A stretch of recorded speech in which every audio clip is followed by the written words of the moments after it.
Hello, I'm Emily Richett, and joining me is former pro athlete turned entrepreneur, author, and renowned speaker, Lewis Howes. Thanks so much for being here. Thank you so much for having me.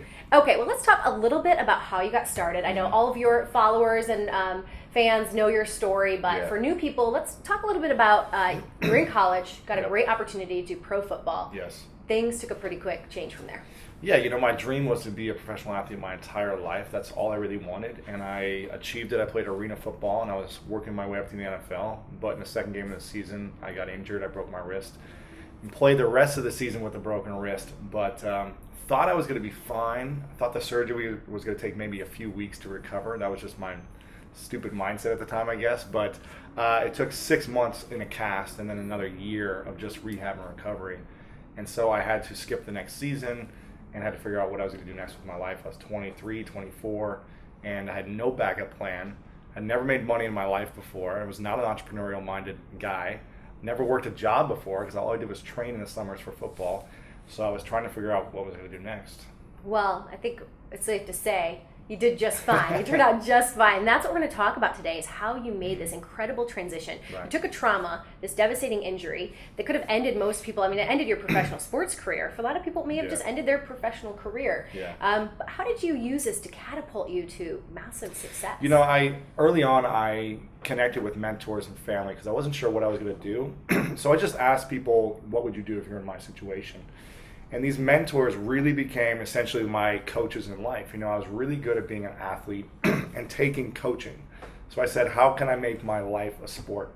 And these mentors guided me to kind of like say, okay, go learn some new skills. Go practice public speaking. Go learn about social media. Start doing the things that other people are doing right now and see what you like. Because I had no clue what I enjoyed doing. So I just started trying different things, failing at everything, and started to see what I enjoyed doing, which was connecting with people, and social media early on was my wheelhouse. And I realized I just like being around people, and I like connecting with people and learning about their success, and that's kind of how I built my business now. All right, let's talk about that business. First of all, a lot of people listen to the School of Greatness. You have a blog, a podcast, you have a program. The Academy is starting soon. Yes. You're actually, you got to run from here to go do your live webinar. Exactly. I was thrilled to hear, though, that is such a priority for you. You weren't going to change, you can't change your webinar. You have thousands of people signed up, but you do them live. There are software programs where you don't have to do them live. They're automated, yep. Yeah, so you're going to be doing it live. Who is this program for? This is for entrepreneurs or individuals that want to take their life and their business to the next level. So anyone that feels stuck, anyone that feels like they're not satisfied with where they want to be right now, it's for people that really get a game plan on their vision and take that vision to the next level. Looking back at how you started this entrepreneurial path that was unexpected yet so successful, if you could change something to improve it or get here faster, what would you have done differently? That's a great question. I think I would have...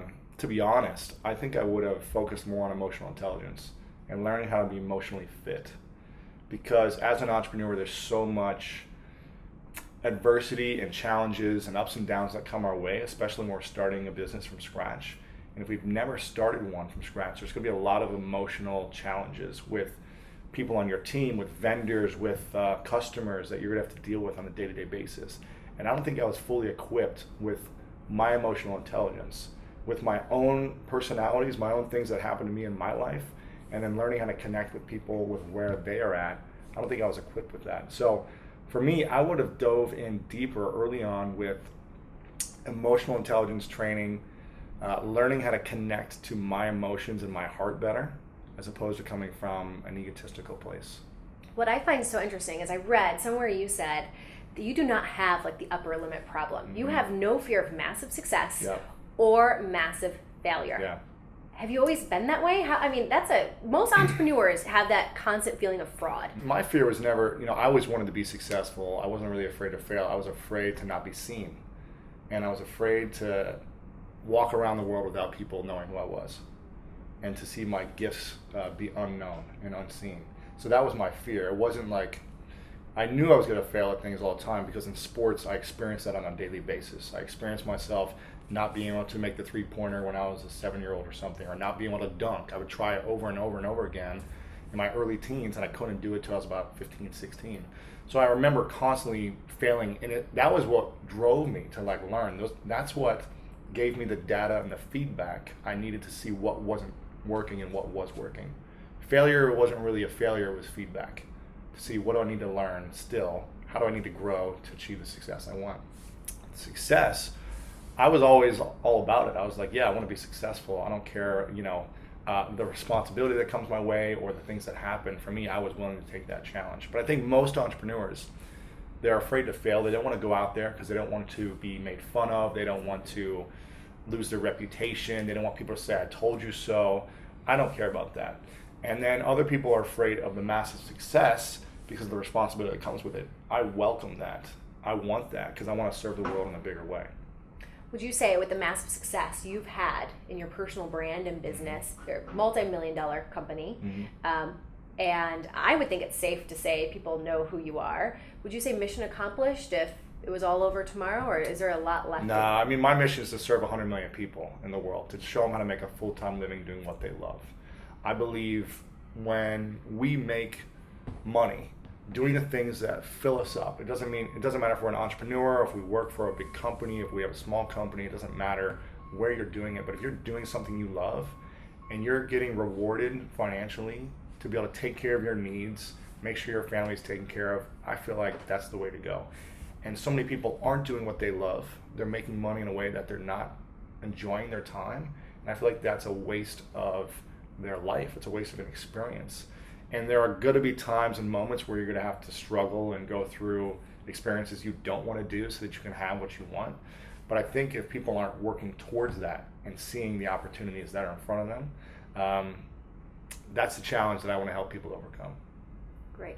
Well, this is not, I mean, you do a lot of interviews. You interviewed an interviewee, but the tables are turned here a little bit today because you are a great interviewer. People love your podcast, and you're very selective on who you interview. Yes. So one of your fans, Jill, wanted to know on Periscope, she put her question, who is your dream interviewee that you've yet to talk to? I really, from the beginning, I had 3 people that I was just like, oh, these would be cool people to have.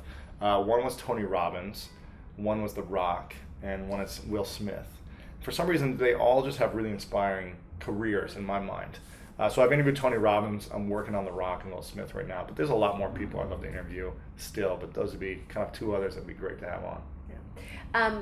Everyone loves to celebrate success, and like you said, you're not afraid of success, you're also not afraid of failure. So can we talk about a recent, either personal or professional failure and what you learned from it?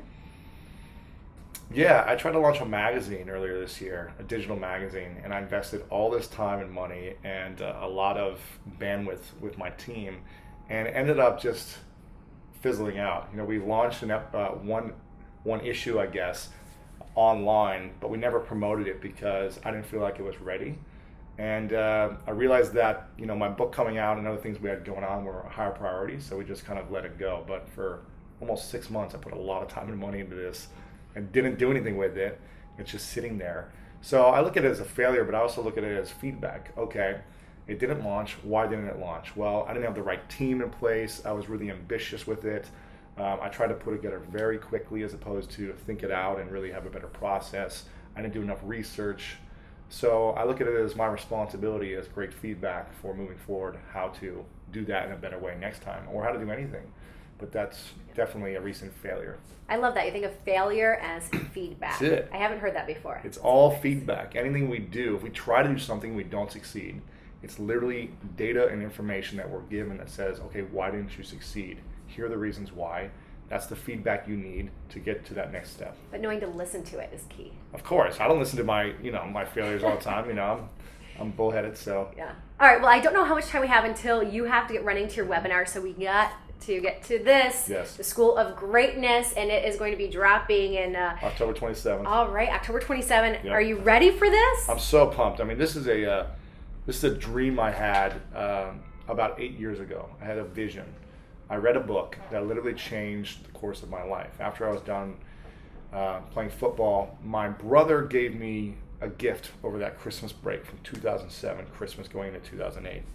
And we did the whole Secret Santa thing for those that celebrate Christmas, which means you get one gift from your family and someone chooses it for you. He gave me a gift. He literally didn't even have it wrapped. He just said, here's your gift, brother. And it was a book.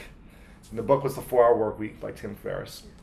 Have you read the book? Or you Oh, know yeah. you know Oh, it? yeah, of course, yeah. And I had no clue. It was really hard for me to read growing up. I probably maybe read cover to cover 10 books before that time, before I was 23.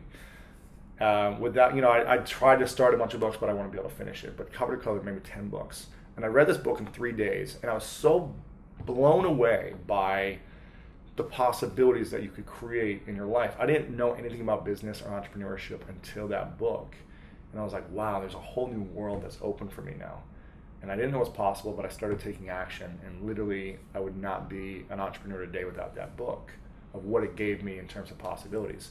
So when I finished it, I closed the book, and I said, one day, I'm going to write a book that inspires millions of people with new possibilities the way this book did for me. I don't know how I'm going to do it. I don't know how I'm going to get the credibility or anything, but I'm going to make it happen. And that was literally almost 8 years ago when this book comes out. And I remember also saying, one day I'm going to become good friends with Tim Ferriss. And whoever his agent was for this book is going to be my agent, because they put together a great package for this book. Now I'm good friends with Tim, and his agent's my agent for the book. So now we're waiting for the last part when it comes out. Congratulations. This is, Thank it's you. a beautiful book already just from looking at it, and I'm sure it is just packed with all kinds of knowledge and tips that people are going to apply to their lives the day they read it. Thank you. I appreciate it. I love to ask successful entrepreneurs this question. Are entrepreneurs born or made? I believe they are made, because growing up, I didn't really feel like I had the ability to make money. I never had a job. I was not entrepreneurial minded, and it scared me to think about selling, marketing, promoting, building a company.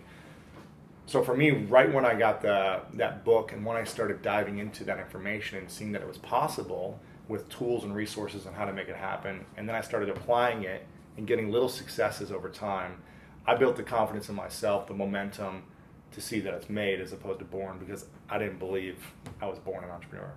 That's great. Well, Lewis Howes, I think you're going to make a lot of entrepreneurs when the School of Greatness stands October 27th. So get your copy, or you can buy it, download it onto your phones. Just read it and go to lewishowes.com. The Academy starts soon too. Yes, it does. Yeah, you can go check it out at schoolofgreatness.com.